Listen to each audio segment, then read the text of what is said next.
तर आता संपूर्ण राज्यामध्ये थंडी पडलेली आहे. आता इथून पुढचा हवामान अंदाज काय असेल सर? शेतकऱ्याला म्हणा की 16 तारखेपर्यंत काम करून घ्या म्हणा. 16 तारखेपर्यंत कामे करून घ्यायची. सोयाबीन काढा, झाका वाटल्यास मशीन मधून काढा. हा हा हा. कारण की त्याच्या 17, 18, 19 ला पाऊस येणार होते.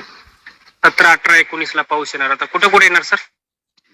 ते सुरुवात होणार आहे हा 16 तारखेला होईल सुरुवात. यवतमाळ जिल्हा, हा चंद्रपूर जिल्हा, हो. नांदेड जिल्हा, हम्म. लातूर जिल्हा, धाराशिवच्या त्या बॉर्डर हा हा. त्याच्यानंतर सांगतो आदिलाबाद, धर्माबाद, नायगाव, नरसी, देगलूर, बिलोली, हा हा. इकडं अहमदपूर, देवणी, हो. जळकोट, हम्म. भंडारकोट इकडं सोलापूर जिल्ह्यात, हा हा. अक्कलकोट या पट्ट्यामध्ये काय 16ला सुरुवात आहे थोडी पाऊस.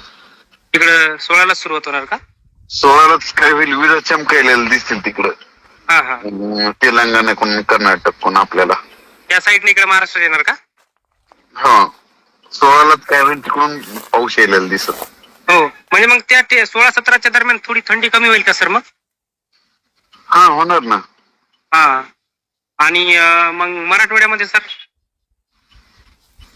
हा मग आपल्याला 17ला. मराठवाड्यात 17 पासून सुरुवात होणार.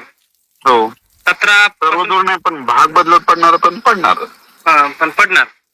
हो. बरं. आणि मग सर मराठवाड्यामध्ये कुठं कुठं पडणार मग 17 पासून? मग मराठवाड्यात परभणी जिल्हा, लातूर जिल्हा, नांदेड जिल्हा, हिंगोली जिल्हा, धाराशिव जिल्हा, बीड जिल्हा, जालना, संभाजीनगर, हा.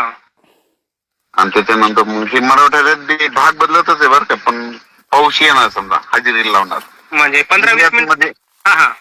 जिल्ह्यात हजेरी लावणार समजा. प्रत्येक जिल्ह्यात कुठं ना कुठं पडणार. 50% गावात पडेल समजा.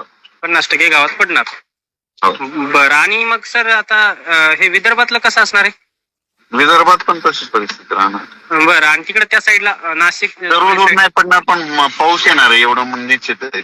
शेतकऱ्यांना पेरणीचा निर्णय पेरायचा असला तर पेरा, जिथं रान हरकत असले तर पेरायला हरकत नाही. आपण आपला निर्णय घ्यायचा पेरायचा का नाही पेरायचा. हो सर. म्हणजे कसं थंडी सुरू झाली आहे त्यामुळे गहू वगैरे पेरू शकतात ना शेत.